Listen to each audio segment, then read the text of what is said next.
Hi, everybody. Welcome back to the Do More podcast. My next episode features a fascinating young couple, Rachel and Dan. Now, Rachel Tan is a Malaysian from Seremban. Now, she was a former beauty queen, ex-Miss Malaysia, became a lawyer, Cambridge. Her husband, also a lawyer, Dan. Now, his parents were from China, Hong Kong, who emigrated to America way back when. Now, they both left their jobs in the legal fraternity about 10 years ago to try and make it big in the big scary world of Hollywood. It's not a huge undertaking because Hollywood is a place that does not welcome strangers and newcomers, let alone Chinese from Malaysia. So they'll talk about how they're trying to change the way Americans view Chinese, where traditionally leading actors are either martial arts exponents like Bruce Lee or gangsters or triad members. Now, of course, getting to Hollywood was difficult and has been difficult, so I try and talk to them about that, but trying to make it big there in terms of dealing with the racism, the prejudices, and even the expectations of their parents, which in itself is a huge undertaking. I hope you'll enjoy watching this video as much as I did making it, and if you haven't yet already, please do share, like, and subscribe to the channel. And now, without further ado, ladies and gentlemen, may I present Rachel Tan and Dan Ma. Rachel and Dan, thank you for doing this. Hi. I presume this is not your ordinary, interview that you do, which is focusing. By the way, congratulations on the movie. Really well done. I saw your reviews on Rotten Tomatoes. Very good ratings. Congratulations. But we'll talk about the movie in a few minutes, right? But I want to get into your heads in terms of you, Rachel, being Malaysian, living in America, LA. Dan, your second generation emigre from Hong Kong, China parents, right? I'm interested in the whole idea behind why us Asians head off to the Americas and to the UKs of this world to try and make a fist of it, right? Because we think that's kind of like the holy grail, the American dream. And I want to really get into the nuts and bolts of whether it's coming true to fruition, that it's really the land of opportunity, right? But I guess before we get into that whole thematic, maybe a little bit of the origin story as well, right? Rachel, Seremban, lawyer, right? A beauty queen, and then Sheffield University, Cambridge, I think, law, right? Dan, you're a lawyer as well, right? Talk a little bit about that, how you came to be, just the TLDR. So I'm Asian American. Came a child of Chinese American parents.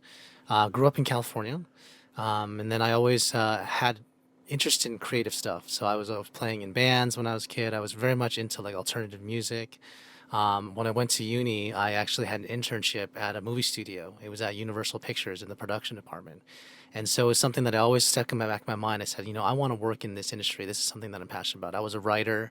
I was, the editor of my literary journal in high school, all different things that weren't really traditional kind of Asian pursuits. I wasn't into math or chemistry or science competitions. I was really interested in all the creative things. I didn't see a lot of people like me that were doing those kind of things. Yeah. Were you the reluctant lawyer then?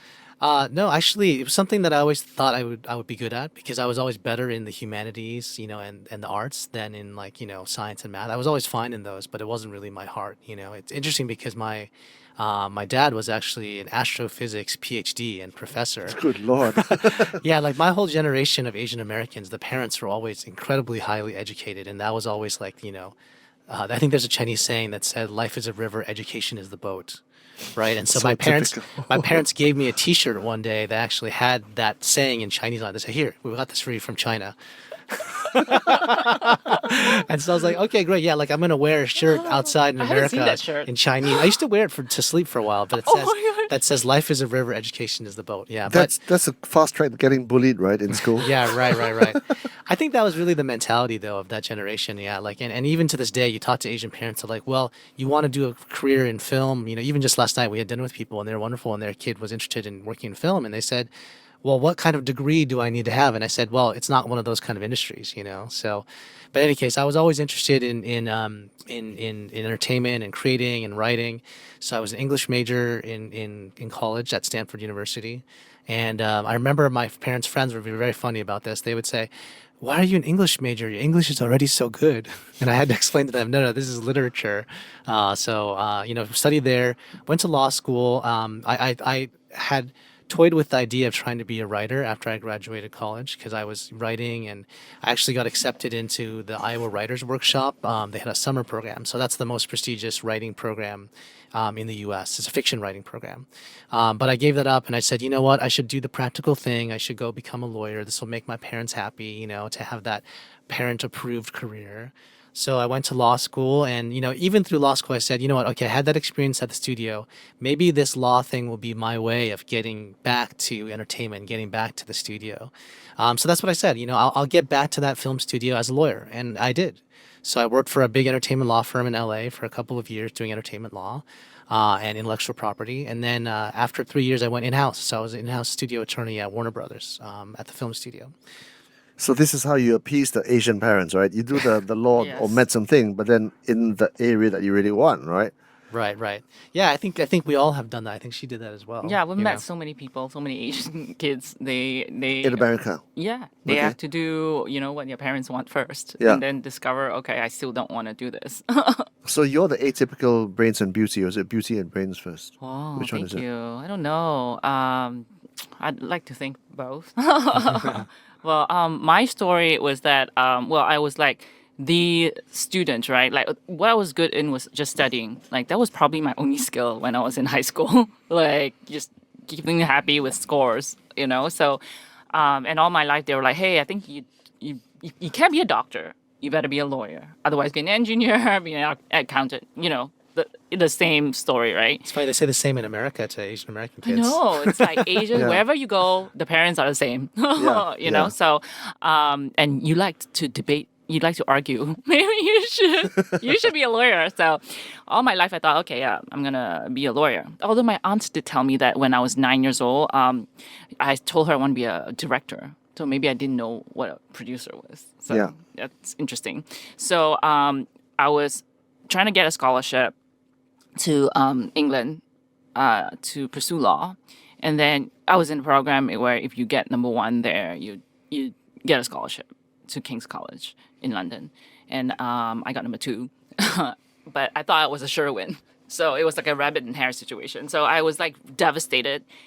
I didn't know how to fail, and I would sit on the couch for months, and an Astro pageant ad would come on. And then my dad was like, hey, why don't you go join the pageant? Here's a form I filled in. So that was like, you get free makeup class, I was like, okay. And free makeup. I was like, okay, fine. So that's how I got into, the whole entertainment industry. From there, the drill, Miss Malaysia. And then I won, in Hong Kong again. And then, this kid who was 20-year-old, I think it was 19, turning 20 or some sort of 20. And, became like an overnight sensation, like, cover on all like Star Sun, The Edge would ask me, this kid, about politics, and Ask you about politics. yeah, okay. and culture, like I was exposed to so much, like I was ambassador of brands and they would fly me to, like I was ambassador for a few brands and they would fly me to Wimbledon to meet like Maria Sharapova, Serena Williams. It was like a lot, and I had an entourage and all that, right? So, and I thought, like, this is what I love. I started doing TV hosting, acting, and all that, and modeling. So, and first tasted the industry, and I felt like I really loved it, Then after that, because I guess all my exposure, I actually got a scholarship, and at that time to Sheffield. And my parents were like, okay, this is what you wanted from the beginning. Like, don't forget, before you joined TVB, before you joined Astro, this was what you wanted so badly. Remember, you were crying on the couch. And so I was like, okay, yeah, I guess this is like opportunity of a lifetime. So I took it. And then after Sheffield, they were like, okay, well, we all had a dream that you get into like Oxford or Cambridge, Oxford one day. Like maybe you can try. And then your scholarship, they said that they'll support you if you get into Oxbridge. And I was like, okay, fine. So I studied there. I got into Cambridge. And then when I came back from Cambridge, I told them, Mom and Dad, I've fulfilled all your dreams for me. Like, here, I like wash my hands clean. Like, I've done my duty. And so I still want to become an actor. I love the entertainment industry. So I'm going to go to Hong Kong. And so I joined Jackie Chan Group. And Jackie Chan's manager was actually Malaysian. So we connected there and then joined that. It's a long story. Do I go on? This one? Well, the TLDR, right? Right. Yeah. So yeah, it's too long. TLDR. There I discovered my passion for behind the scenes. I started work. To get auditions, I would work for directors as script assistant or as a translator between Hollywood and Hong Kong. So I discovered like, hey, it's so much more than this. It takes a village to make this, and years of blood, sweat, and tears. And so I started loving like the process of making it. So then hence I became like a producer. Yeah, and then I met him, my husband, Dan. Dan, The man. my producing partner, and then we had a whirlwind kind of like romance that is actually in a movie Worth the Wait, played by Lana Condor and Ross Butler. So if it's TLDR, you should watch that movie. And then I moved over to the States, to LA, and started producing there. And we also have an entertainment law firm now, which my parents like to tell other people first. Like, oh, they're entertainment lawyers, but not producers, because they don't really understand that yet. Well, you can say that the reason why parents are the way they are is because they want the best for their kids, right? Yeah. And that's kind of like the recipe, the lawyer, doctor, engineer kind of route. Obviously, things are very different now, and you can make a real career outside of those areas, right? But can you blame them? Because I guess what I'm really trying to get into is this whole idea of people like ourselves leaving, our poorer, underdeveloped countries, whether it's Malaysia or Hong Kong or China, and then going to the American dream, right? Or to the UK or Canada, whatever it is. And we think that the life there is better. Grass is always greener on the other side. But as you have found out, I think in some sense, is that it's not that easy, right? The struggle of the Asian American is real and palpable, right? So I'd like to get into that whole idea with you guys. What has it been like in LA for you? Has it been the stuff of your dreams, or for example, right, Rachel? How different is it, and has it lived up to your expectations? I wonder, I kind of found myself there reluctantly. Like, In what way? It wasn't her plan. well, it wasn't my plan. I was like, hey, you come over. No, you come over. We had to figure Yeah. out who was going to go So where. he I was thought about he going was to Hong applying Kong. for jobs. At that time, I was in Hong Kong still, and So he applied. to be sure, you left Malaysia because you got married, not because you were pushed out because of what's happening in the country, right? Let's be clear about that, right? Right, yeah. And then you're in the US because your parents, well, I guess in those days China was a bit tougher than what it is now, and that is kind of like more intuitive, right? So you're not first generation emigrants yourself. You are there by choice and by default, right? So how did you discover yourself? Yeah, I guess, but also, I mean, if he lived in Timbuktu, I probably wouldn't go. You know what I'm saying? It was LA, it was something I was also interested in. Otherwise, I was like, you come over, because of, the entertainment, like me growing up watching movies from Hollywood and how well they're made. And if I could actually even be just play a small part in that. So, I mean, to be honest, that appealed to me as well. Yeah, and I think for me, I mean, you mentioned a little bit. I mean, my family story it was just like many people in Malaysia who came here from China or elsewhere during the war. My parents moved; they were displaced during the war too, right? So there was a lot of movement around the world that was happening. I think a lot of Chinese came to Malaysia. A lot of Chinese went to the U.S.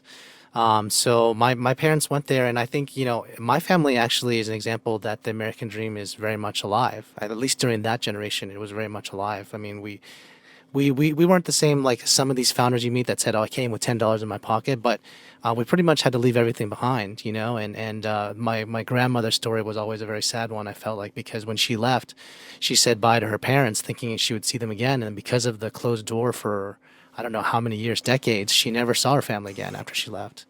But I think in the U.S., I think about all those generations of the work they put in. They actually did quite well. They've done well. Like our family, my uncle's a venture capitalist. Another uncle is a PhD scientist, research scientist. My mother was a computer programmer, and my dad was a professor. So I think there's a lot of that generation really experienced the American dream work out for them. But at the same time, that's financially, right? Like if we're just talking about the American dream being like getting a house, being able to have a nice car, living a comfortable life, living in safety, yeah, all those things were achieved. But I think there's also the next element of, well, are you really American, and do you really feel American, and how is that playing out for you? That's the second piece, right? And how would you answer that question? Yeah, I would say that's still something that we're all working on. That's still like something that we're really passionate about, and why we do what we do in the film world, right? Because I feel like, tolerance versus acceptance are two different things. I think America likes to say it's a very tolerant place, and I think generally it is. It does accept people of different, backgrounds. That we're supposed to be a country of immigrants, and we are. And I think there is still opportunities there. But I think the difficulty is, when you look, like if you're European, right? Let's say you're from Germany or Sweden or whatever. After a generation and you talk with the American accent, people are never going to be able to notice that you're from somewhere else. But if you're Asian or South Asian or Indian or whatever, they'll forever be able to see that you don't look the same. And I think that there's a certain mindset that we're all trying to change, which is that you're a perpetual foreigner in the U.S. No matter how long you've been there. I have some friends who are Asian American whose family have been there since the railroad days, so they're as American as American pie. They've been there for so many generations they don't even speak Chinese anymore. And yet when you see the person, you might still think, oh, they're a recent immigrant. And so that's part of why we do what we do. And we've been doing Asian American films since the beginning of our production company, which was 10 years ago. And I think the idea is you win people with the hearts and minds first, And if people can relate to you in a story they see in a film or TV show, they can see you more as an equal or as a person, rather than just like a foreigner or someone there to take their job or something like that. Right? Yeah, having that Oriental look will always stay with you, right? And ironically, in Malaysia, that's the case as well. You'll always be seen, even though you're fourth or fifth generation, you know this, Rachel, right? You're still seen as the visitor, right? Do you know what I mean? And ironically, Michael Fassbender, who is, obviously Austrian or whatever it is, he's accepted as an American. You can say the same thing about Arnold Schwarzenegger, right? Yeah. So that whole experience, right? Because you know and you feel and you get transmitted the idea that you are always a perpetual visitor, that makes you work that much harder. And I think that's the same thing in Malaysia, right? When back in the day, 300 years or so ago, right, our generation, Rachel, this whole Chinese diaspora from China, we landed in Penang, Malaysia, Singapore, Indonesia, Philippines, and all that, Indonesia. We worked our asses off, and we literally, the backs of immigrant Chinese labor built Southeast Asia, right? You can say the same thing about America as well, right? How much wealth was created in America from the backs of immigrants, whether it's the Russians or the Ukrainians or the Chinese and all that, right? So when you're there and when you got off essentially the literal boat, you must have worked your butts off, right? Because you have to work 3 times as hard as the next guy to succeed. Is that true? Well, actually, for me, it's very interesting. For me, right, I thought I was kind of a majority. I thought when I was here, I thought like, okay, I'm a minority because I'm 20%. Am I 20% here, right? Here it's 20%, but so California is like a lot higher. Yeah, I was minority. And then when I went over, I realized, wow, there is actually a different fight here, which is like for the Asian Americans. And I didn't really understand why my husband gets angry at some like remarks or comments or things that happen, because I'm like, no, it probably didn't mean that or what, because What kind of remarks? like, no, just the very common, where are you from? Where And are you you from? say, I I'm was from like, why? California or I'm from Yeah. LA. And they say, so he's like, no, well, where are you from? no, they're like, no, where are you really from? And I said, San Francisco. He gets really angry, and I was like, why? I at first I didn't get it. Yeah. It's Sometimes just- they come in and they start speaking really soft. Hi. Yeah. What would you like to Yeah. drink? And they're like, coffee, please. Or So you Right. speak English so well. Yeah. Yeah, you speak English so well. And I said, well, I would hope so because I grew up here and I was born here. Exactly. Yeah. That's really galling. I get that sometimes. When I went to the UK once, and they were like, so where are you from? And I said, I'm from Penang. I don't say, I said, I'm from Penang. Yeah. And then they go, do you guys have electricity there? Oh, gosh. Oh, wow. Yeah. Yeah, no, we Still, swing huh? from the bloody trees, idiot. Yeah, right? Do you know it's what I mean? sad. Okay. It's sad. Well, yeah, read books, Yeah. read the Read news. books, exactly. I think my parents' generation, that whole generation of Asian Americans that came, they really had that head down mentality. Yeah. Because they came from such like difficult situations, whether it was poverty or like unstable political environments or whatever it was, that when they got to America, they said, you know what, I don't want to ruffle any feathers. I don't want to get attention. Let's Exactly. just blend into the background and make a bunch of money.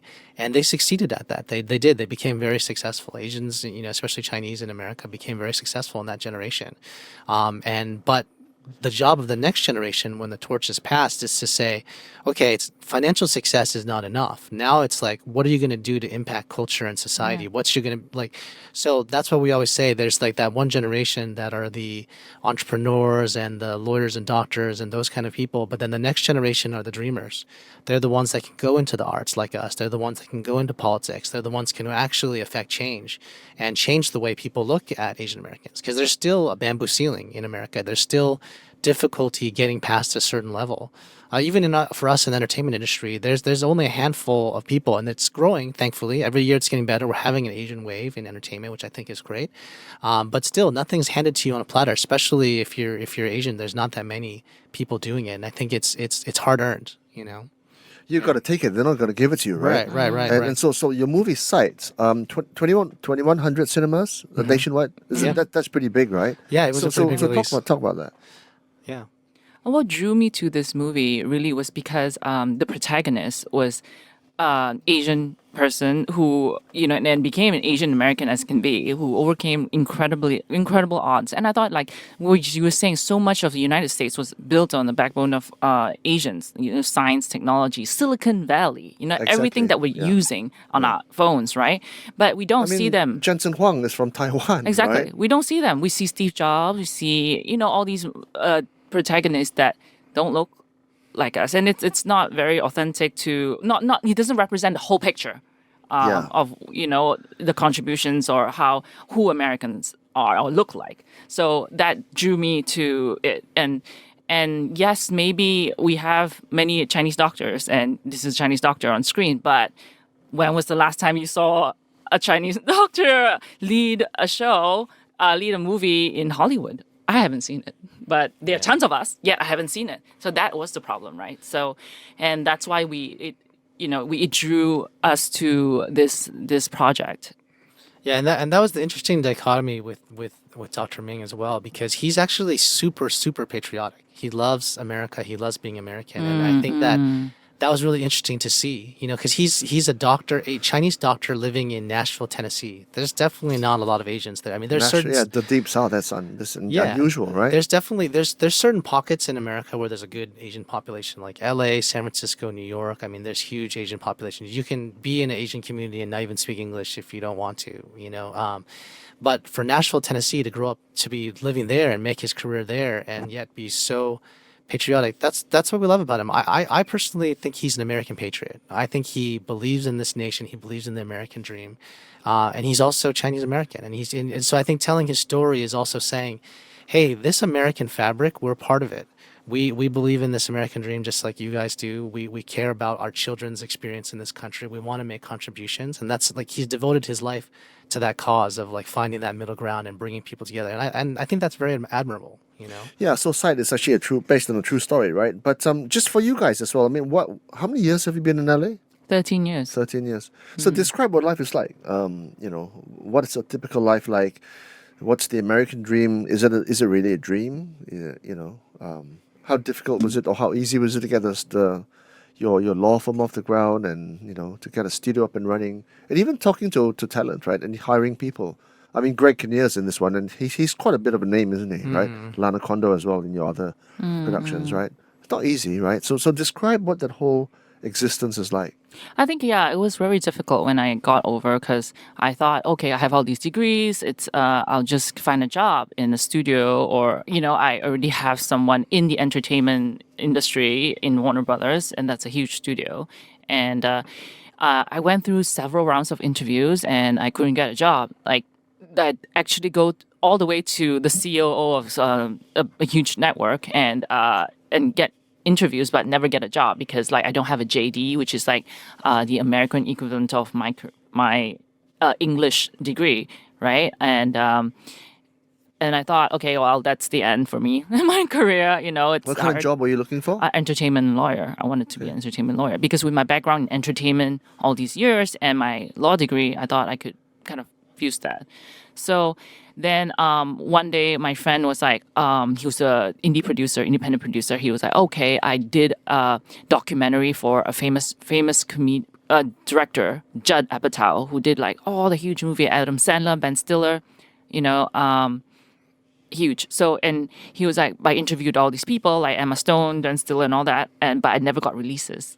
So no one would help me. I don't know, because this is a problem. So I was like, I'll help you. So, and then I was like, wait, I probably need a law firm and malpractice insurance and stuff like that. And that's how the whole thing started. I think like in America, it's actually one thing good about it. I feel like it's very friendly to entrepreneurs. Like you want to set up a business, it's easy. There's like the tax favors you, you know, the system, the whole system is so friendly to someone who wants to start as an entrepreneur. And that's what I did. So, and I had to call like the agent, the manager, the publicist, you know, of all the talent. And that got me my start in entertainment law, you know, and now we have an entertainment law firm. Yeah, I think it's you know, every country goes through different phases. I think now there's a lot of finding itself right now in America, but I still think it's possible. You still see it every day. There's still immigrants that come to America, and the first generation is doing you know, labor type work, and the next generation is going to college. You know, I think it's great. I love it. A lot of my, you know, like Mexican American friends, for example, they make up a lot of the labor force in the U.S. One generation is doing, you know, cleaning or gardening work or whatever, and the second generation is already at college, great universities, and like, you know, studying different degrees, going into medicine or whatever. And so I think the social structures and hierarchies of some other countries doesn't exist so much in America. So like you still have the ability, if with hard work and dedication and smarts, to get ahead and to really make something of yourself. And so that's why I still believe in America. I still believe in the ideals of America. But I think now there's also different challenges we're navigating through, you know? So like there's like every country, right? And I like that we're here also trying to tell both sides of the story. Like, is the grass always greener or not? Even with Sight, when we were brought onto the project and we saw the script, is a lot about how great America is versus like his experience, you know, with the downfall in China, right? But we're like, well, this is not. Is this the whole picture? When you came here, was it that easy? Were you discriminated? You know, in Nashville, how was your experience? And we gave notes, and because of that, you can see, you know, more of the Asian American journey. You know, when he first came, all the discriminations, all the struggle he faced in America. And how people looked at him strange, or he had to work and you know, clean floors and all that. You know, that it's not more of an even picture of like, well, there's not really a perfect place in this world, but you know, it's what you make of it, your past, how you embrace your past, and how you bring it to your future. Well, it wasn't that long ago that Donald Trump actually pegged the whole, you know, the whole COVID thing on the Chinese, right? He called it the Chinese flu, and there were so many reports all over the internet about, geez, you know, even elderly Asian Americans, Chinese in New York, you know, just getting beaten up for no reason for just being Chinese, right? I'm sure you were there at the time, and there's every chance that he might come back in the next elections, right? So I mean, were you there? How did you feel it? I mean, is there that antagonistic element which sometimes veers into the, you know, into the violence?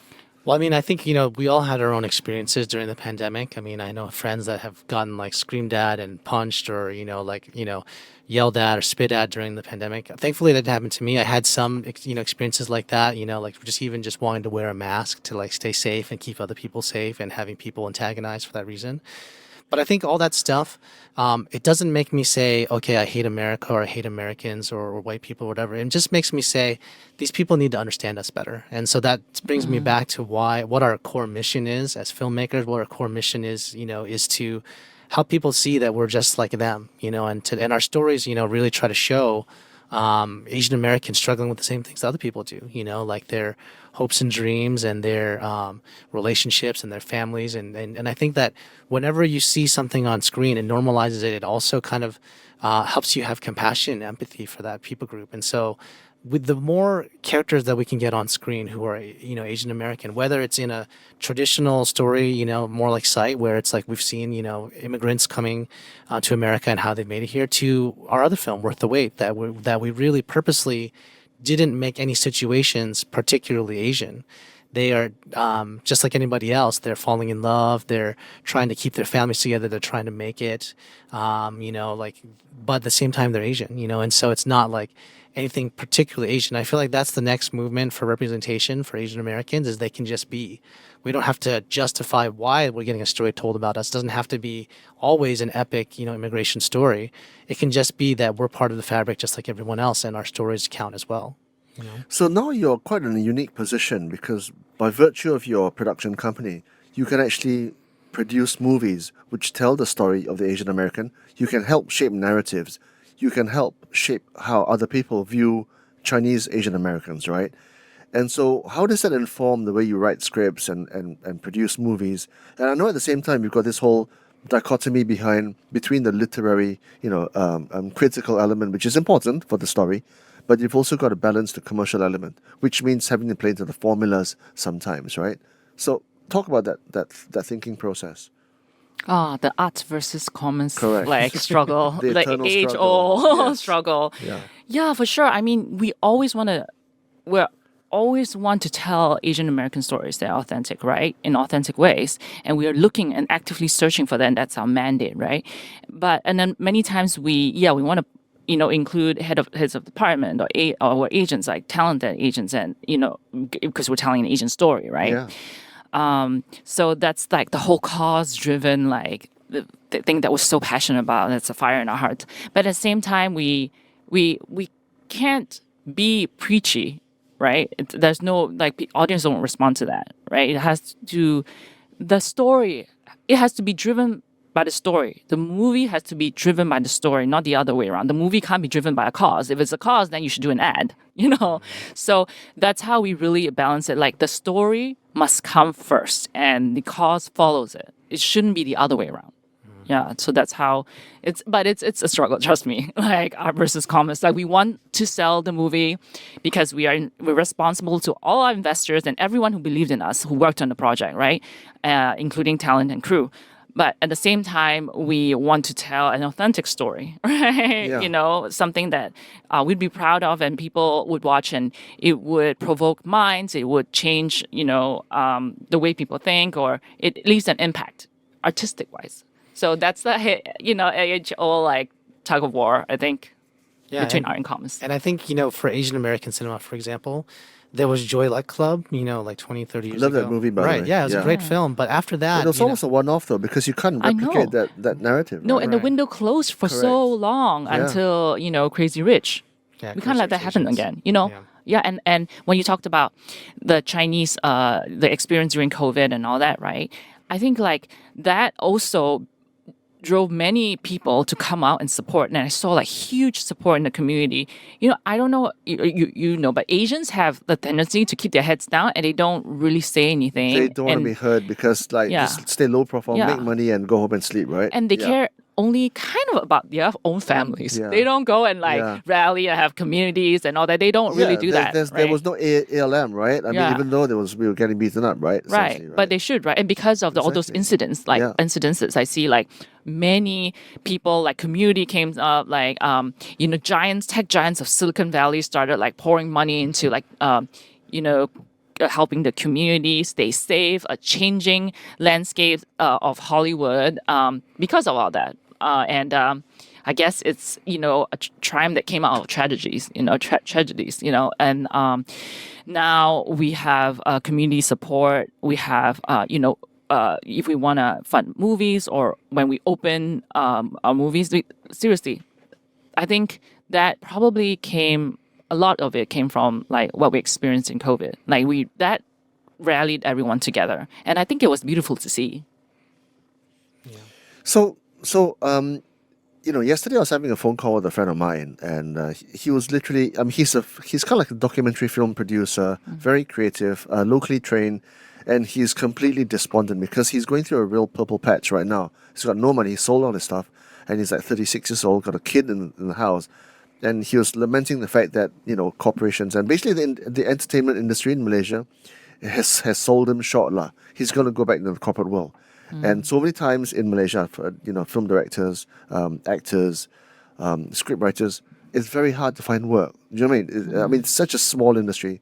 And it's also so marginalized for the minorities, right? And even for the formula producers, it's tough, right? What does it take to succeed in LA, in the world of entertainment? I mean, get granular, right? Obviously, hard work, dedication, and all that is a given. But what do you need to do? What do you need to do? I mean, make phone calls, 1,000 emails, all those things, yeah, given, right? But if you're candidate A from Malaysia and say, okay, lah, I've had enough of this place, right? I'm gonna go to Hollywood. So I'm gonna go and build my dreams there, right? What does he or she need to know? Well, I think the American dream aspect is still alive for film too, in that same way, where you have to be entrepreneurial. I think especially if you don't come from a group that, very well connected in the entertainment industry already, you don't know people there, you have to really just hit the pavement and make stuff, right? I think a lot of people look at it just like any other Make stuff. How? yeah, how like you- make stuff, like Okay. film stuff, right? Okay, Like how? I think right now, for example, film is our passion, of course, because we're in film, and we also want to do TV and stuff like that. But social media content is really the most popular content that's consumed in the world right now. So I think for people who really want to be in the entertainment industry and who want to create stuff, there's never been lower barriers than there are now. So in our law firm, we represent a lot of digital influencers. So we represent Instagrammers, TikTokers, YouTubers, etc. And a lot of those people are Asian American because at the time there were so many barriers to entry in the traditional entertainment industry. Like they weren't casting Asians as actors in big movies or TV shows. So they said, let's go do our own alternate economy, alternate media landscape on YouTube. So that's why a lot of the big YouTubers are Asian American, actually. So my advice to people always is just go out and try to start making things, because the more experience you get, the more, eyeballs you're able to get on something, then you have a chance to make the next one. And it's just like every project you make, you meet more people, you get more experience, and you're able to kind of continue telling your story. And then also in terms of like what stuff to make, I feel like so many people look at, okay, I need to replicate what's popular, right? But ultimately what pays off over time is to be unique to who you are, to be authentic to who you are, to tell your real story that no one else can tell other than you. So that's what we always say, is that you say like, well, what should I write about? I said, write what you know, because that's the only thing that you're going to write with authenticity and heart. And that's what it's going to take to make it, is you have to be able to tell a story that people will resonate with, because there's something in you that's unique to you, but it's also very authentic, and I think people can suss out authenticity versus just someone who's just trying to go through the motions and just doing something else that everyone's ever seen before. No, 100%. And you made me think of Casey Neistat, right? Who famously does not want to go into conventional broadcasting film industry because he just thinks that whole industry is encumbered. Do you know what I mean, right? So he's built this huge following on YouTube. And I'm sure you've heard of Casey Neistat. He's that New York YouTuber, right? That's right, Yeah, the guy he's with great. the I like his skateboard, stuff. right? Yeah, I like his He's stuff. very original. Yeah. Very, very, unconventional. But so he's made an amazing living from YouTube, and you can say the same thing. I think X has got the same kind of format now, TikTok and Instagram and all that. And this is there are these parallel universes in social media, which a lot of people are making a lot of money from, and they don't have to, be part of the blockbuster, right? So when you advise these influencers, right, what are kind of the pitfalls that they're vulnerable to? Yeah, I think for influencers, I mean, there's always the standard, like, how much of your likeness is the brand or company going to try to take, and for how long? How long are they going to be able to use those images of you or videos you made for them? How much exclusivity are they trying to get from you? Like how long of a period can you only work with this brand? So you're talking about versus another? sponsorships, right? Yeah, Those yeah. So, campaigns, right? yeah, the biggest money makers for influencers are sponsored posts and sponsored campaigns. So, like mixed in with the editorial post they may make, you might see an influencer talk about a certain brand and it says sponsored, right? And so that's how they make their living, is they do those sponsored posts. Hopefully most of the influencers actually choose brands that they actually resonate with, and I think that again speaks to authenticity and helps them better. But for us, when we look out for influencers, we really like those kind of like David and Goliath situations where we look out for them, and there's always big lawyers, on behalf of all the brands and the big agencies, right? But the talent, often a lot of times they don't know anything about a contract, and they come and they say, hey, I signed this terrible thing, and I'm like, I look at it and say, yeah, that's terrible, I would never let you sign that if if we were looking at it. So we like to keep people out of trouble, and I think it's just about protecting your rights to your likeness and to your content, and making sure your intellectual property is safe. So yeah, those are the kind of things that we look out for people on the legal side. Yeah, and I think being a talent before helps me Yes, with a lot of that. absolutely, yeah. And because I know what's important to them, what's a deal breaker, and what's actually what are the points I actually can give, to the studios and to the big guys. I'm And, sure you're on the short end of a stick a few times, right? Especially when you're younger. You know what I mean? Oh, Because for you just got sure. taken advantage of. Just the extra few hours or the extra, Oh yeah, I worked for free most of the time. Correct, As assistant and all that, and that was a privilege and honor to be able to be on set. And even though I was a law student, I wouldn't negotiate any of my contracts because that was my one shot. But that shouldn't be the way. That shouldn't be the They way, shouldn't right? own you for 5-6 years or 10 years. Yeah, yeah. And that's why I wanted to be that person for my talent, that person that I didn't have. That will advocate for me, that will fight for me, and that's why I can relate to them, and they feel safe or they feel understood with us as producers and as their lawyers. So because you guys are in a part of the world, right? How much work do you guys do in the whole world of NFTs, where I guess the whole appeal of that is the intellectual property element, where the talent himself or herself owns the majority of the rights, and then all the other people, including the sponsors, they get dibs on it, but to a much smaller percentage. Do you guys do any work in NFTs? NFT? Yeah, not really. I think that was a big trend a few years ago. I think the whole Web3 thing was It's supposed to gone, be yeah. the next wave, but actually it's really now all pivoted to AI. So AI is really the new big thing. So we have a movie about AI and consciousness next. Yeah. Okay. Yeah, Okay. we're One of the always like things that trying we're about working on. Silicon Valley. Yeah. Okay. So what's the the spoiler there? To Yeah, the extent that you can. Yeah, just it's a movie about Silicon Valley. I also wanted to pay homage to the people who built Silicon Valley, Zoom, Asian American, Fortinet, YouTube, Yeah. right, Twitch, Rotten Tomatoes, so many. We can name, we can go Yeah. keep on naming. That's why we wanted to sort of make a movie with a female protagonist. Asian female protagonist who wants to access the whole world, and we can actually pay homage by actually meeting all the fictional characters of this world. Again, that's our mandate, right? To just show people how much we have contributed and how American we are. So what would you like people to know about the Asian American psyche, beyond obviously the diligence and the industry and all that, right? What are the finer elements of the Asian American complexion, if it can even be called that, because we're not homogenous, obviously, right? Yeah, I mean, I think this new generation of Asian Americans is carries on the entrepreneurial spirit that their parents had when they came and started tech companies or whatever other things they started. Do you think? Okay, just on that thread, right? Do you think entrepreneurialism is born and not made, or made not born? Is it necessity driven, or is it intrinsic? I think there's a personality that goes into being an Yeah. entrepreneur. Yeah. Like I don't have any entrepreneurs in my family other than, people running medical practices or whatever. So I didn't have that role model to look up to in my family to say, oh, you can be an entrepreneur. That's an option for you. But when I started becoming an entrepreneur, started my own law firm, started my own production company, I finally realized this is what I was missing all along. I mean, I never really liked being an employee. I didn't really like the idea of having to always answer to someone who may not know better than you necessarily. You didn't like giving half your paycheck away. Yeah, I didn't to like the giving half government. my paycheck Yeah. get away. I didn't like the idea that you have to do FaceTime where you're sitting there with nothing to do just to so somebody can see that you're there. So when I became an entrepreneur, I was like, wow, this all actually makes sense. Like to be really passionate about something that you can really just go after, and then it doesn't feel like work. So yeah, I mean, I think in terms of the psyche of the Asian American, like I was saying, is that that entrepreneurial spirit is still alive, but they're just doing it in different ways. So I have friends who are opening restaurants or cafes, very artisanal kind of like hipster food, right? Or they're taking their Asian heritage but putting it into food. Or I see others that are YouTubers or creators or influencers, and I just feel like they're all or clothing designers, right? So they have that same kind of passion to make something of themselves, and yet it's in a completely different area than what their parents worked in. But I think I think it's tough too as an Asian American. You're still straddling that line. You're still trying to justify a lot of times you're just right to be when a lot of people don't have to do that.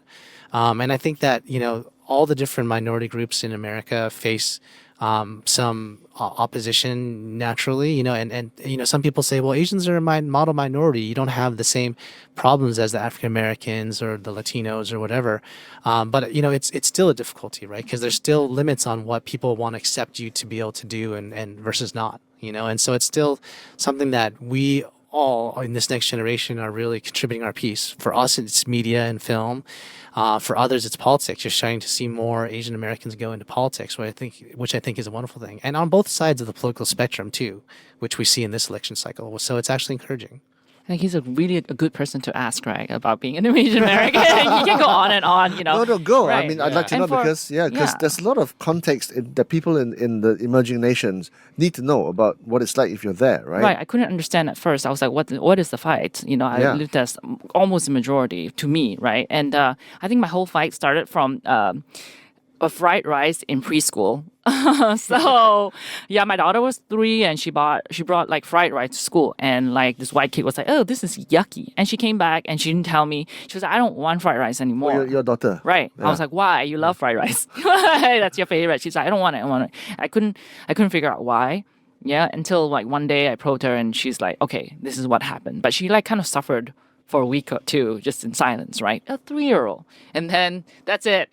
Like, bring the fire down, two lawyers, two lawyers, Asian Americans. No fury. Okay, preschool, make amendments like, have cultural day, have a day where you share your food, have everyone share their heritage, You started that in preschool, right? And now, just like the last 10 years since Crazy Rich Asians, I feel the Asian wave has really come, and it's opened so many doors, and we see so many, even like movies and animated movies, right? On, led by Asians, and you see them eating dumplings and baos or whatever. I'm like, hey, daughter, watch this. And she's so proud. And now all the schools, they celebrate Chinese New Year, they celebrate like Lunar New Year, all the things, Mooncake Festival in her school, in our area, many. And they share culture, they have cultural day and all that, right? And set up food stands. And, there was one day she came back, she was like, oh, I have a friend who cried. And she's like, how come I don't get to celebrate Lunar New Year? I want to be Chinese. I want to be Chinese. How come I don't get given money on? I know, and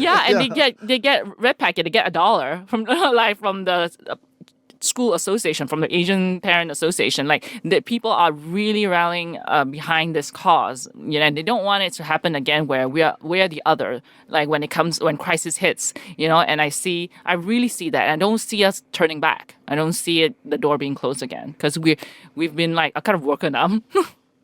Yeah, like for example, we went to Disneyland with our kids, right?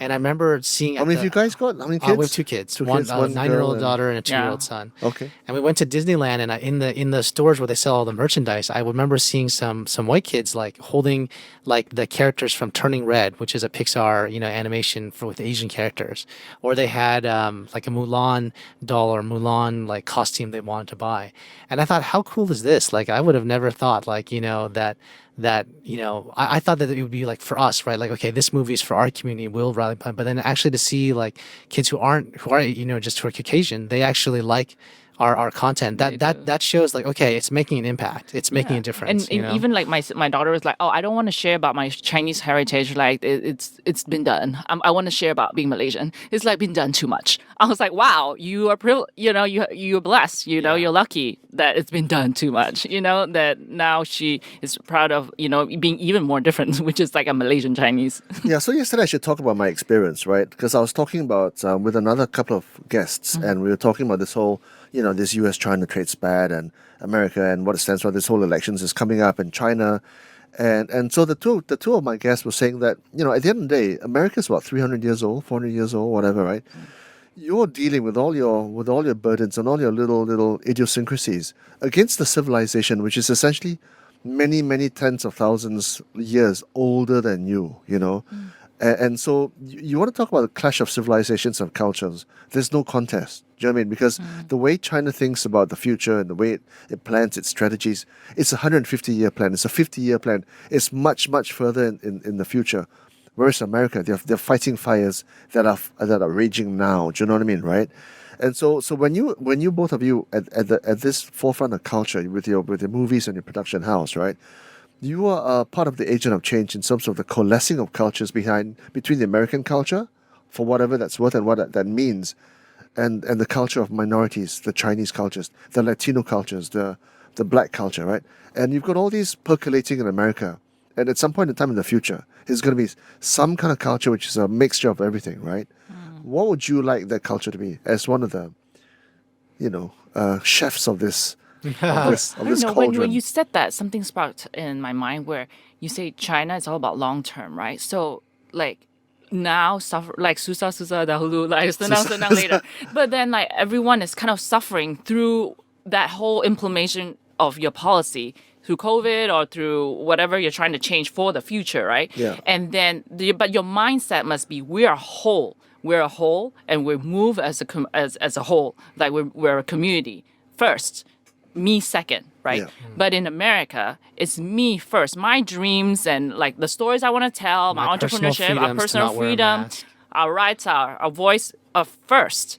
And then we even with our surname, we carry it, right? Like my name is Tan Wing Kim. Like Tan comes first means Yeah. I carry the legacy. I carry my ancestors before myself. And yet John Smith carries himself, John first and Smith later, right? Then it's a clash where if you're asking Americans to suffer now for some, some generation that may or may not come, they wouldn't accept it, And for Asian Americans too, right? The way they're brought up, my voice matters. My daughter knows that very well. Like, she voices all her opinions first, right? And she has dreams that she knows she can achieve and wants to, and she doesn't have the burden of like carrying the family name or like carrying the whole society with her, So that's definitely a clash I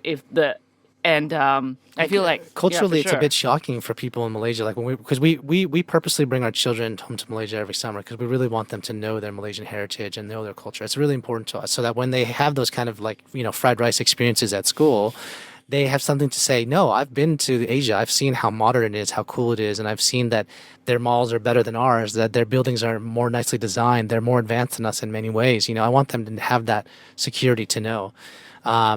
But yeah, sometimes here, like, cab drivers, for example, will comment on her daughter, wow, she's so well spoken, or she talks a lot. Like, his kids here are raised very differently. Yeah, than they don't have are a in voice. I never America. had a voice. Yeah. Like, don't talk in the adult table. Like, go to the kids' table. Be seen and not heard. Yeah. Yeah, so it's a very different mentality. But I think you asked about like this whole U.S.-China thing. I think for me, my ideal, especially because I'm Asian American, you're kind of caught in between the two. I would hope that the polarization would stop, because I think both sides, the media in both countries, benefits from painting the other in a negative light. Yeah. So it's very easy in the U.S. to be radicalized anti-China because like that's the biggest, economic rival. And I think when we come to Malaysia, what I'm really kind of encounter and I see is the media influence on the other side from China percolating here, where there's a lot of negative portrayals of America, right? They only highlight the homelessness, they only highlight the Asian bashing or whatever. And that's definitely stuff that we're working through, but that's not the whole picture, right? So neither side's getting the whole picture. I feel like the future would be better if, both sides can really kind of come to an understanding because they very much need each other. I think they very much need each other. And I feel like, if we go back to that kind of like balkanized view of the world where it's like everyone's just keeping apart from one another, that's not good for the world. I think the way that we've been able to trade freely, the way we've been able to get along these decades, I feel like I hope that continues. I don't want to see any more conflict, especially with China. It's like my mother, right, she fled China during the war for safety reasons, with family, right? But and I always thought, okay, like, we wanted to live in America because it was some place safer or whatever. But when the 2008 Olympics happened in Beijing and there was that amazing, the guy running, right? Yeah, the whole amazing, ceremony with like all these drummers in perfect unison drumming, like she cried. And I said, well, why would you cry about that? I thought you left because you felt like, it wasn't a safe place, for whatever. And she said, no matter what, even if I'm American now, even if I left China, I'm still proud to be Chinese. I'm still proud of China. I'm proud to see China get to where it is now, where it's a world power. Dr. Ming too, right? Like Yeah. in our movie, he suffered so much through the uprising and the communist thing. And then, he's as patriotic as can be as an American. And yet, the first thing, his technology that, the technique that could give sight to millions of people around the world who are blind. And he first went to China and he set up his, hospital, every day he advocates for, understanding between China and America. And he tries to bridge the gap because forever you're still Chinese.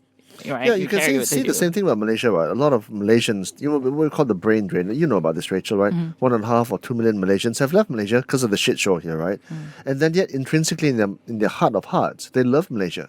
They keep coming back for the food, the family, the friends, the culture, whatever. And I find that intriguing because you left for a good reason, what for a good reason, at least in your head, but you still come back. Same for your doctor, in science, right? Yeah. And sometimes I feel like when I left here, because I didn't get the same opportunities. Like even though I got all the A's possible, I didn't get like a scholarship at first, and all the government scholarship I didn't get. Yeah. And I was like, okay, I'm gonna leave to Hong Kong to get for a better world, where I'm treated on a merit basis instead of like the color of my skin, and bye. But of course, every day I miss Malaysia. I miss the people. I miss like the food. I miss my family. I miss like the air, whatever, all the land everywhere, right? So I think like people who've gone overseas do also have this whole like dilemma where you can't be separated from your love for the country and the people, and yet you have to go somewhere else for opportunity.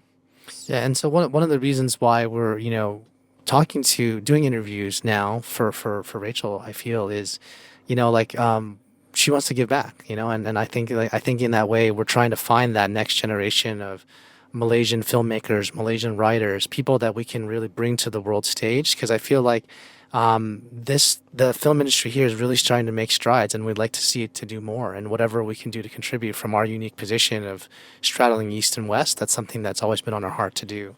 So operationally, how does that happen? So if someone who hears this interview, or any one of the 10 or 12 that you've done, 15 or whatever, right? How do they get in touch with you, and how do they bridge the gap? How do they get their hands or their feet into Hollywood? Yeah. I mean, our website's kingstreetpictures.com, so that's our website. They can reach out to us through there. I think the best thing that we can do is kind of like create opportunities where they see somebody from their same community is succeeding. That also gives in the minds of executives and studio bosses or whatever, they said, oh, okay, there was that one filmmaker from Southeast Asia. They made that film that actually did well and sold and made money. Okay, I'll give another chance to another one. So until somebody makes that breakthrough, there's not going to be a lot of opportunities. And so I think a little bit at the beginning is just, well, let's find the best that Malaysia has to offer. Let's bring them to the world stage and give them a chance to shine. And if they do, that'll be more opportunities for other people. But I think, like I said, for somebody who might be listening or watching and wants to just get started, I think you should do what we did, right? Which was go and make your first few films, even if it's like very low budget. You just do your best with what you have. Every film project you get to meet more people. And I think when you put in that work and you have the commitment to your craft and to your story, and you have a vision for what you want to do, that's when you can continue to work in the industry, And I think sometimes it takes luck too, to be honest. It takes luck. If you don't have relationships, you need luck, you need skill, you need, you need a lot of those things. You almost need the stars to align. In entertainment, you almost need the stars to align. Yeah, Because, it's like a needle in a haystack kind of thing. I want to ask you guys about this whole South Korean, kind of like entertainment phenomenon, right? Because your Hollywood storylines can be quite formulaic, right? You can kind of like tell the pace and the direction it's going to go, right? But then along comes something like Parasite, and it's like completely different. I mean, they kill off the main characters, for example, right? It's like, hello, right? So how do you view what's happening in South Korea and the way they are treating? It's a very original approach, right? And they have been very organic. Well, not organic in the sense that it hasn't come without the help of the government, right? But it's very unique and very original.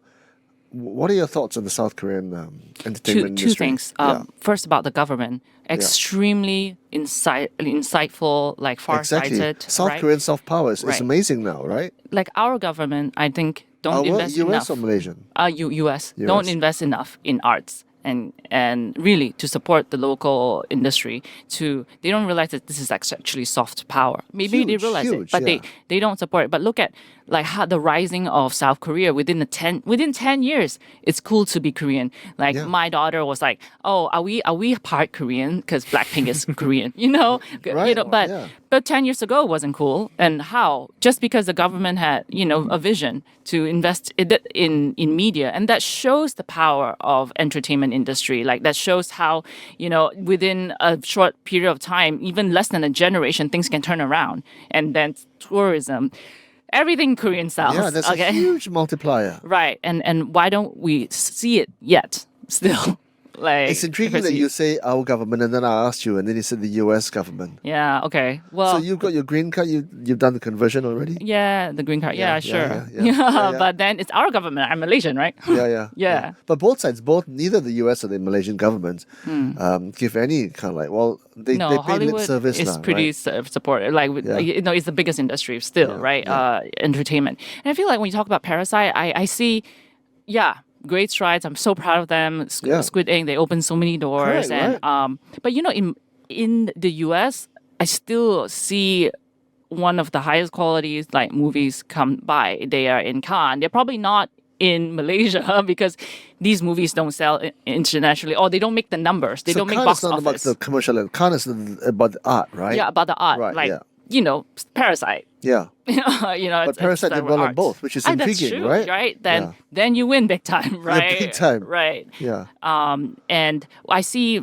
So you're saying that Parasite is not only art, I but it's think commercial, but US I doesn't think do Korea it. has cracked the code. They've done both, and they've been very original in the delivery of that whole ideal, right? Yeah. I think Korea, like one of the things that people don't realize about Korea, like the same time K-pop came about and was such a worldwide phenomenon, there was existing C-pop and J-pop from China, from Japan, Which right? paved the way in some sense. Well, Hong Kong paved the way Correct, big correct. time for And Hong Kong movies. pop. Thanks, But Jackie.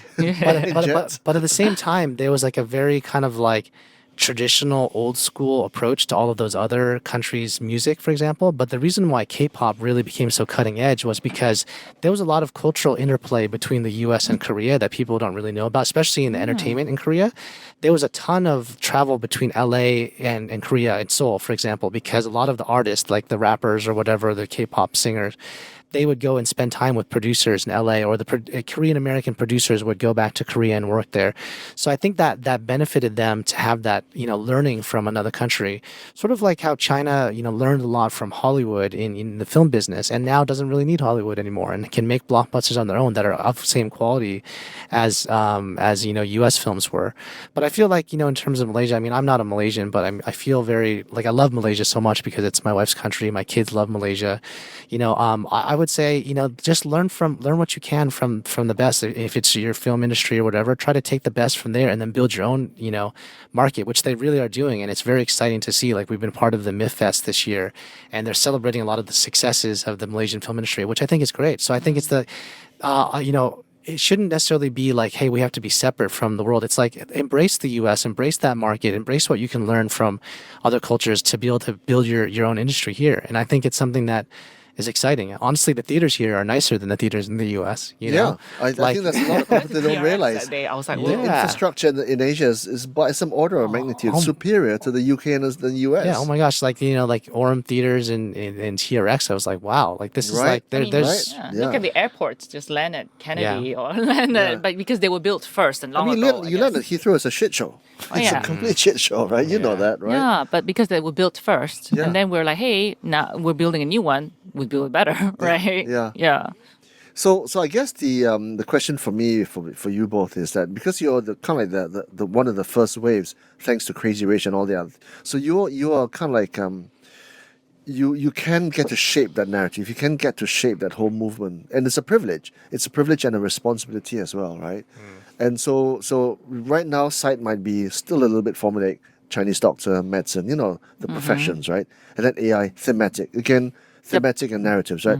But the movies on 5, 10, 15 years from now with Asian Americans, what do they look like?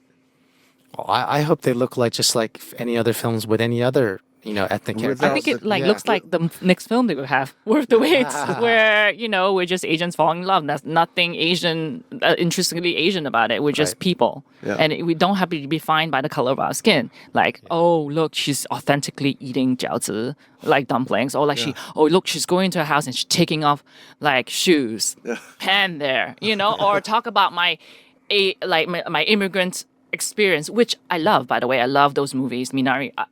They paved the way for us, but those we don't have to tell those stories anymore because we are just like you, like anyone. Or forever. I mean, I think that's the next wave of representation is to just be. You know, So just I recently saw this movie from Thailand called How to Make Millions Before Your Grandmother Dies. I don't know whether you guys watched it, right? It was amazing, right? The budget wasn't huge, clearly, right? You didn't have to have a budget, but the story was so well told. The pace was brilliant, right? But it's also, classically Asian and classically, in some sense, Thai. But there were elements of Chineseness about it. And I love that. And it doesn't stereotype anything, but it tells a story so beautifully. I don't know how much of a commercial success it's going to be, though. I think it is. I think it is. Yeah, right? I mean, I've heard of it multiple. So what is a times box already. office success? How do you? This is the perennial problem now, right? The perennial challenge. How can it be critically accurate and beautifully told at the same time as getting people to come through the turnstiles? I mean, I think you. What are the stop? What are It's the like how to catch lightning in a bottle. correct? Right? Yeah. Making films is like catching lightning in a bottle. Like, like investing in startups. I don't know if you know. It's like 100 startups. One will become something. It's hard as, right? Yeah. Right. Yeah. It's like art. Invest in many artists. Yeah. One will come to So fruition. your one in 100 will pay for the other 99. Right. Kind of, right? Yeah. Well, and I think also in the film business, it's companies look for either two things. Either they get commercial success or they get critical success. And the critical success, you think of it as like PR, right? If you had that film that, didn't necessarily perform at the box office, but won you a lot of awards and got you a lot of attention, that's still good PR. It still builds the industry in its own way, in a different way than, say, just pure financial success. And that's doable. That's not like catching lightning in a bottle, Yeah. right? Yeah. That's like you have a clear goal. You're hiring, like our next movie, AI and Consciousness, we're hiring a director who's been to Cannes, who's been to Berlin, who's like just at TIFF, and you sort of have a safety there. Well, maybe if he does it, You need to have the it's names, gonna be right? that, Then because the names will draw the crowd. So when you talk to the great Kenyas of this world, right, which you did, and he was hired, right, and your Lana Condos and this director, right. What's the pitch to them? Why would they sign up with you? Because you're the producer, right? Both of you producers, right? How do you put together an A-list of talent? Well, I mean, I'll give you the example for Lana, and I think it speaks to what I said before about be authentic and tell what you know, yeah, write what script, you know. script. Yeah, Script. It's so all you, about so the you script. win them Yeah. with the script. You win them with the script. They have to So who believe in the writes the script and the script? story. We had a writer on We the hire writers, but we have to give notes Okay. every turn, and we have to. I think one of the main skill a producer has to have is taste. You gotta So have what's taste? right? It's hard to say. Like what's Yeah. taste It's in ephemeral, right? clothes, what's Yeah. taste in fashion. Yeah, yeah. You gotta know what's good. You gotta know Like, what if you it's good. like, and look for that, and really stick and to your identify guns. talent. Yeah, identify talent. and stick to your guns when you find someone that you believe in. So, like, our writer didn't really have any produced credits. Our working with us was her first job in Hollywood, And she actually reminded us. She said, "I don't know if you guys remember this, but the very first draft I worked on with you guys, I worked away. It was 2016. Wow. So between that and when it gets released, maybe 9 years, right? So it's like that's the other advice to aspiring filmmakers is don't." Be discouraged that things take a long time. That's just the way the industry is, and you have to continually improve. And another example is the director we brought over, Tom Lin, who has multiple Golden Horse Awards. He's like the director of his generation in Taiwan. And when I tried to bring him over to Hollywood, was met with some resistance. They're like, okay, yeah, he worked in Asia, but what does it mean? Can he command a crew here? Does he know how we work? And is it going to translate his artistic, values or just his art? Is it going to transcend, right? And first thing we knew, we brought him over, and he just stepped out to we have like 100 crew, right? They're all like in Canada, right? And not Asians. And he stepped out, and we see him just become the captain of the ship right away. He could command the crew. So what does it take to command? Right, you stick to your guns, right? Because I see that he's able to do it. I look at that he's already worked in Malaysia. He's already regional as well, and we see his work. We talk to him. We develop a friendship with him. Then you identify that talent, and you got to stick to your guns. You're like, oh well, I believe in it because that's my judgment. And lo and behold, people in Canada calls him like, oh, look, the genius is at work. Okay, Listen, so that makes us so proud. So Tom Lin is Chinese. Yeah, Okay, he's Chinese. okay. Yeah. That makes us so proud that our talent that we believed in and we stuck to our guns in front of everyone. He came through. So what does it take to command a crew? I mean, I think when you talk about that, I think about Ang Lee, right? And he's obviously Chinese, right? So what does it take to command a crew? What attributes, whether it's subtle or overt, that command the crowd? I saw that he had a lot of experience that experience gave him and skills already, right? He knows what he's talking about and he gives great ideas when he talks to like the DP or the lighting. He knows exactly what he wants. What's DP? Oh, sorry. He will talk to a director of photography or the crew, right? Lighting, camera crew. He knows exactly what he wants. And he has the skills. He was like, hey, maybe do this, do that. And they're like, oh, okay, this is actually better, right? Immediately, right? That comes from, I think, experience and skills, right? And then that gives you confidence. Like, I know what I'm talking about. Wherever I am in the world, I know how the camera works. I know how lighting works. I know how talent works. I know how to get a good performance from a talent. And, so I've got you covered, right? Yeah. Don't worry. So the reason I asked that question, because different cultures, multicultures, getting together to work in a team, it can be challenging, right? So the Asian mentality is non-confrontational, consensus-based, and very diplomatic. The American way is just do the shit, right? I'll get the fuck out, right? You know what I mean, right? Simple, right? So when you don't have that personality makeup, can it be a recipe for kind of like, non-cooperation? Yeah, I see. Sorry, go ahead. Go ahead. Yeah, actually, having worked in Hong Kong, the whole set is very different in Hong Kong. Actually, the director is king and no one questions him. Okay. And you don't question your senior. It's like a hierarchy or protocol of like you don't voice out your style, your opinions, and he's king and you serve him, right? But in America, we have unions and the crew is extremely important. Like it's different. Everyone has a right has a right to say something, and they're all very territorial with like their skills and their jobs, right? Represented by many unions, many rules, many, like, if you want to change the script, there are different colors. You can't change it so many times. In Hong Kong, they change it tomorrow. You're like, okay, memorize this right now. It's different, right? There are rules, they're protected, they have workers' compensation, right? So when you talk to a director, you got to know, okay, is this person a people's person? Is he willing to work? Does he care about crew? Like I see that in him, that he puts crew first before us. Even he protects them. He always protects the talent. He's like, hey, did you feed them already? Or like, is she? Oh, that one time, like I said, hey, there's a sponsor, in chips, and it's gonna bring in a lot of money. And she was like, okay, ask the talent if she wants to eat it. I was like, after telling her if they want to eat it, she's like, yeah, she might be allergic, or like, we can accommodate her. I mean, he thinks about the talent, he thinks about the crew, and I think like for me, that's also one of the things that where I judge whether a director can come from Asia to America. So I mean, I'm glad we were right. Yeah. You got to play the game, otherwise you're going to be left out, right? Yeah. Well, I think for Tom too, what was really great was we had a good balance, just like us being having two cultures. He also grew up his first few years in the States before he moved to Taiwan, as I think a teenager. So he understands America and the Western ways and the Chinese ways, and I think it was a good balance. I think the crew really took to him well, and I think that was it's gonna show in the ultimate film. So and that's we're what just we're happy. looking for a director. Yeah. Like when we meet in Malaysia as well, apart from just the work in the movie, it's also like, do they have that personality, and are they gonna work well with the crew and command the ship? Yeah, as they say. There's a saying we hear a lot in Hollywood where they say like, oh, do you want to work with X person? And then someone will say, oh, life's too short for that.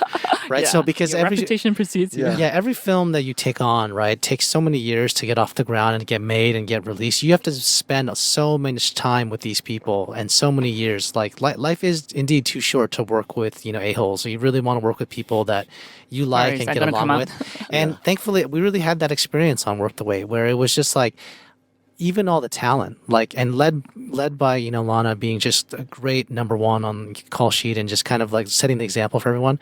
There was no divas. Everyone was just getting along. It was really like almost like a summer camp, Rachel says. I know, we didn't even know happy. because they're all number one. Like Lana's number one in her trilogy. There was like 80 million people who watched the movie. So she's number one there. And then, Ross Butler was like number one in his own movie. And then Andrew Koji and LD, they're all number one on their call sheet on their big, huge TV shows or movie, right? So people are asking me like, okay, this is an ensemble, so how's it gonna work? Even with numbers and all that. And the funny thing was the chemistry was great. They felt like, okay, this is just a summer camp where they would hang out after work. And Ross and Lana came to Malaysia, and Ross even stayed longer. He stayed a week in Malaysia because he loved it so much.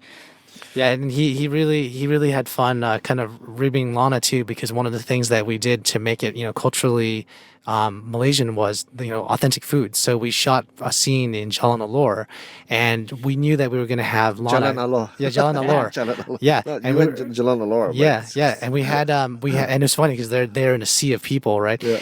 But we wanted to have Lana eat durian on camera in her character, and so Tom, the director, actually said, "Hey, don't eat any durian. I don't want you to have ever tried it. I want you to get your accurate, like authentic first reaction." Time.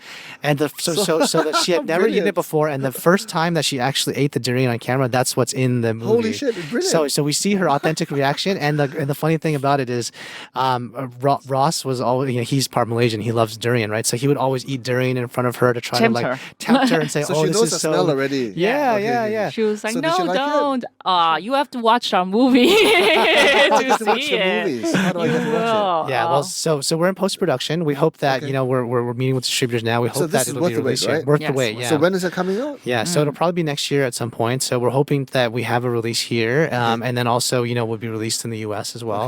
Okay. Yeah, and I think it's just that film in particular. We're very proud of it because, we didn't get government grants or money or incentives or reasons to shoot in Malaysia.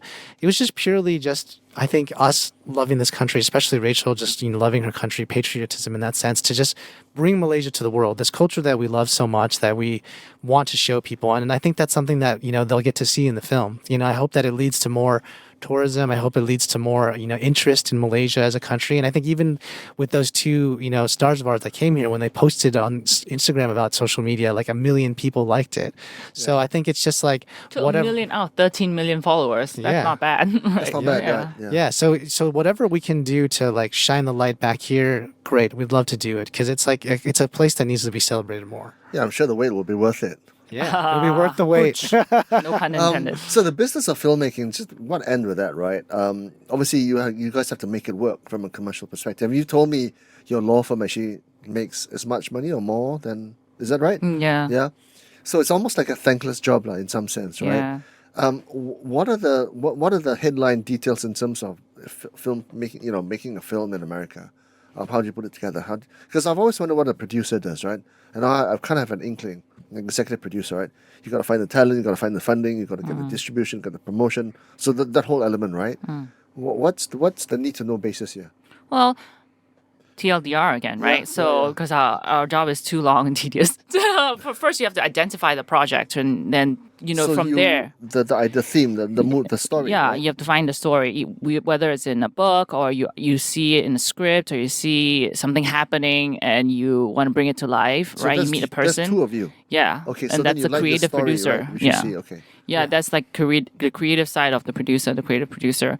And then after that, you have to like find funding for it. And once it's funded, you have to find a writer. Sometimes you have to write part of it first and you have to pay the writer first and to write a synopsis and then like a 1-pager and then a treatment that's like 5 to 7 pages. It varies. And then Can you not do the writing yourself or the synopsis? Some we people can. do. Sometimes we did for our own Worth the Wait. We did that because it's a story we know. But if it's not something that we're like Silicon Valley that we don't know as much, we need someone who knows the ins and outs of Silicon Valley, and that person has to spend time there. And sometimes we do like an immersion program where they live and eat there, like there for a while. But okay, then after the script, you give notes, you try to develop it. I don't know. It can take from months to years to develop a script, and once that script as a shooting script, you hire a director, or even during script development, you have a director. You attach a director, then you go on a casting. You go to a casting agent, or you start casting people, and you bring on the talent. Then you bring on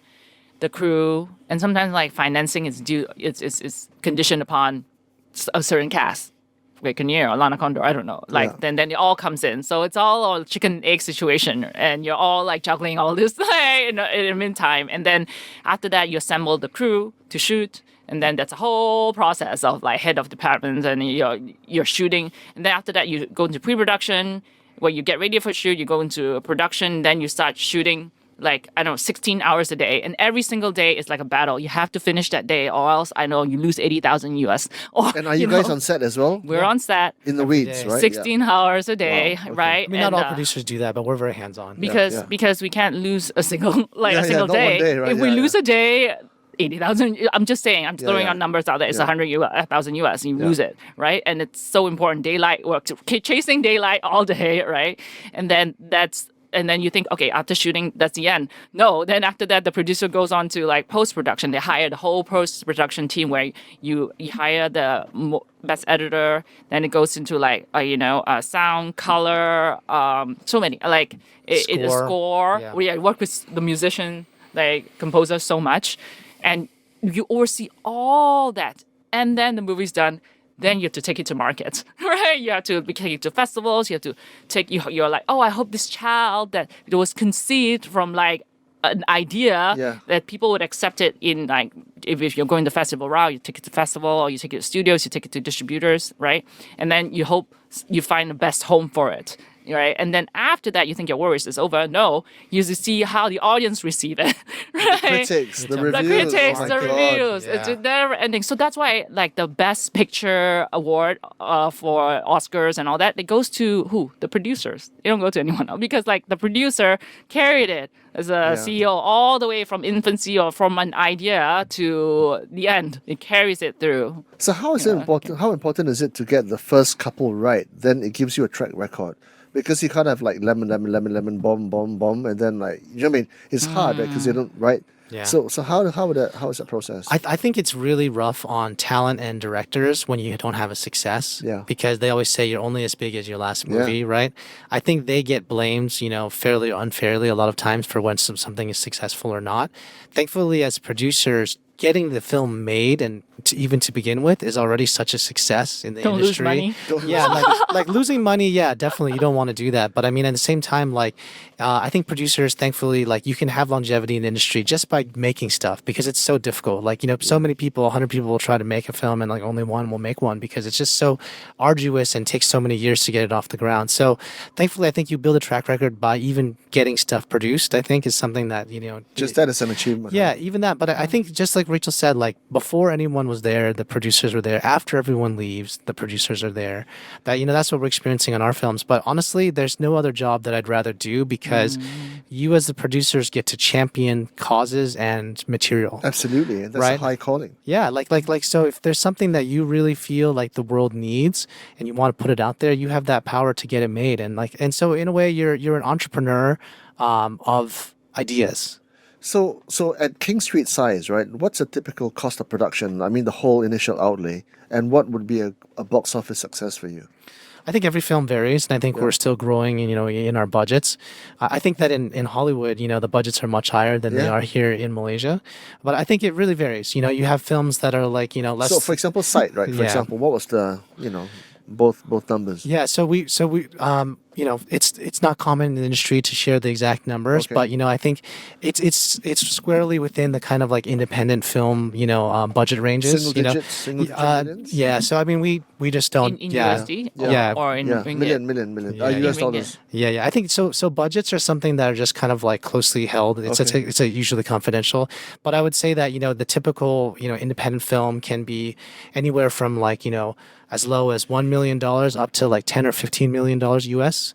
And then the studio films in the US, are traditionally, there's like a mid-range between 30 and 50 million US dollars. And then there's the tentpole films that are over 100 million. Yeah. But a lot of those things change over time because there's inflation, there's more things that, cost more money. But I think that, that's always shifting, right? Like right now, in the industry, that little middle range of those movies that used to be made for $30 to $50 million, people don't make those anymore. You just see that it's really kind of like pushing to the two sides of the spectrum. There's the huge tentpole movies because studios can depend on those to make money. And sadly, if you don't have those like, middle range budgets, a lot of the more insightful films, the dramas, the things that really talk about issues, a lot of those things are not getting made. And it's sad. Like, for example, there was a company called Participant Media that recently just folded, and their whole mandate before, I think they were funded by a former Amazon founder or something like that. But their whole mandate was to talk about issues, to make films about issues. And so if we continue this way the market's going, where, you really only make giant blockbusters or only Marvel movies, it's not good for culture in the world, because we need to have film also be art. Right. Yeah, so I just saw Hillbilly Elegy, right? Which is obviously, I was triggered by J.D. Vance's nomination, right? And I thought it was beautiful. I mean, it was very troubling, but because it was so troubling, it was exceptionally well told, right? And I'm sure the budget wasn't great for that, because it was all shot in whatever, Kentucky or whatever it was, right? So I'd love to see more of those movies, and those are the ones that really move the heart. When I watch like one of the Marvel franchises, it doesn't do anything for me. Zero, it does for me, right? And that's those movies that travel, that people would buy, 100%, right? 100%. And you don't see these independent movies get bought or have a wide audience. But one of the examples we see, budget can vary. Minari, the director of Minari, was actually my law client at some point, right? Before he became big, we saw him and his movies were really, really indie and raw. They were at Cannes, and then he made Minari. That's also very low budget in Hollywood. Hollywood standard, it's not low budget here, but low in Hollywood standard. And now he's the director of Twister. He made 100 million. I just saw that. Brilliant. 100 million last in 2 days or something in a weekend, over a weekend. One thing, this is the American dream, right? He wrote about what he knew. Something really personal to him, and that led him to be able to do this. And never know if you go back to indie again, he has that indie heart, to tell beautiful stories. So, if we could create a world where people like him can choose to, pursue art or pursue commerce at different times, I think, that's beautiful. And I've only seen it really always happen in America somehow. Yeah. Well, and I think that his story is there's so many people, obviously he is such a great filmmaker, right? But I think there's also the unsung heroes behind the scenes. His agent is Asian American, also a friend of ours from CAA, and she fought for him and advocated for him, because how do you take a guy who did this very independent, smaller budget family story like Minari and say he deserves to direct Twisters? Well, that's because all the people behind the scenes were really fighting for him. And how did that happen? It's because Asian Americans decided, I'm going to go occupy space in different areas, not just in front of the camera, behind the camera, but in the business side of the world too. So many now. So one of the things that we love is there's a Asian American organization that we champion in LA and that we're part of too. It's called CAPE, and they advocate for getting more Asian Americans into executive roles within film studios, film companies. That way, if there's more decision makers who are Asian, there'll be more people to greenlight these kind of stories, because traditionally it was always dominated by Caucasians, right? So they wouldn't care about these kind of projects. And your ex-boss right now from Warner Brothers, he's the top. He's Dan Lin. He's the head of Netflix worldwide film. He's the head, the throne, sitting on the throne right now. Yeah, I'm glad you're right. You guys raised Netflix, because there's this whole new phenomenon where it's Disney and Netflix and the big streamers, right? Amazon Prime and all that, right? How have they come in and disrupted the industry? How have they come in with the budgets and their protocols and just the distribution element of it, right? Talk to me, because it's a bit of a mystery. It's a huge mystery how it works and how much money they actually make on Netflix. Yeah, no, I mean they purposely keep it a black box. Right? do. Only until recently did Netflix start publishing what the most watched numbers are and stuff like that. But even from a revenue perspective, right? That was we don't know the budget. We don't know how much it makes. Yeah. That was part of the negotiation with the recent labor negotiations. With SAG and stuff like that. Is that that idea of everything's a black box? We don't see that. But I think one of the main ways to change the industry is it's put the whole theatrical model at risk. People are always wondering, is the theatrical model over? Exactly. Are movie theaters over? And I think there's a lot of prognostication about that and fear. And I think that the film theaters will continue to exist because it's a fun place to get away. You need to get out of the house sometimes. Like restaurants. But I think, because you could eat at home. Why do you want to go to a restaurant, right? But I think there's still a theater experience. There's certainly going to be more movies that are geared for that. Like Twisters, you got to watch that in theaters, 100%. Right? But some of the smaller films, a lot of times people watch it on streaming, and so that's something that people are in the industry are worried about, is whether the theatrical model will survive. More likely, it's just going to continue for certain types of films, event-ish films, right? But then again, event, what it means could be different for different communities, right? In the same way that Barbie was an event because you could dress up in pink and just be nostalgic about your dolls you used to play with. things are events for communities, right? So Asian Americans will look at an Asian American release as an event. It's worth going because I want to, vote with my feet to go show that I care about this kind of content, right? And I think the other thing that's disrupted from the streamers is the way that the back end and the profits work in the industry. Used to be as a producer or as filmmakers, there's a potential for a huge hit, right? Just like when you invest in angel investing in stocks or early companies, right? There'll be one that'll be a huge hit, will make a lot of money. All of that upside has pretty much been taken by the streamers when you work with streamers because they just pay you a flat amount for your film, whatever it is. And they'll build in like structures for profit. Like they'll give you like 20% over budget or whatever it is.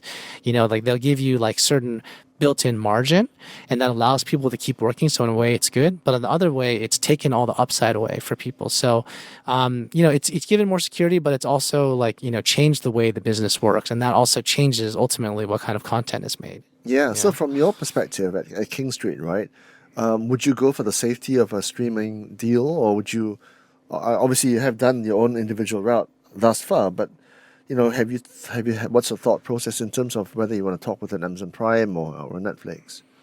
Well, I think it depends on the project. Yeah. We have to see whether this is a project that people would go to cinemas for, Yeah. right? Or it's a project that, it's more like a popcorn. You want to, at home, like relax and you want to turn off your brain and to watch it. Or is it like a very intense Even for the consumer, right? We know we're going to watch Maverick in the cinema, 100%. Right. There's no way we're going to watch it on a smartphone, right? Same thing with Twister as well. Right. But I just don't want to denigrate the other movies where you just watch purely at home, No, I mean, I think we would love to work with streamers. I think that, we will have films that are going to be on streaming platforms too. And so I think it's just like any industry, you have to be nimble. You have to adjust to where things are going, right? Like, I mean, the industry also tried very hard to invest in short form content when they did that whole like Quibi disaster. Yeah. But meanwhile, there's a huge ecosystem around TikTok. There's a huge ecosystem around Instagram Reels and all that kind of stuff. So like, the industry is always going to evolve. There's always going to be new ways. But like the thing is, people do need entertainment. And right now they're consuming more entertainment than ever before. So you look at the music industry, right? The whole music industry's model was completely upended by Napster. There's a great documentary about it, at least in the US on Paramount Plus, called, How Music Got Free, right? So it became a commodity. It became a subscription service. Spotify made it into a subscription. But at the same time, more people are consuming music than ever before. So the industry had to pivot then and say, okay, if we're not going to make money from sales, let's make money from touring and that kind of stuff. So like they've found ways to make money and to monetize in different ways. So and right now with AI, I mean, that's going to be the next thing that everyone's going to adjust to. So there's always adjustments being made. You need to stay nimble. You have to like stay up with certain, technologies. But I think that desire to be entertained, that desire to tell stories, that's never going to go away. And that's something that is just intrinsic in being humans. Back in the day, it was gathering around a fire, telling stories of the heroes who won that great battle against that other tribe, right? But now it's just in a different medium. And we got to keep telling those stories because stories inspire people, right? When you sell a product, you buy a product because of the story behind it, right? So that's marketing too. And I think that's something that if you can harness that power, you can really do great things.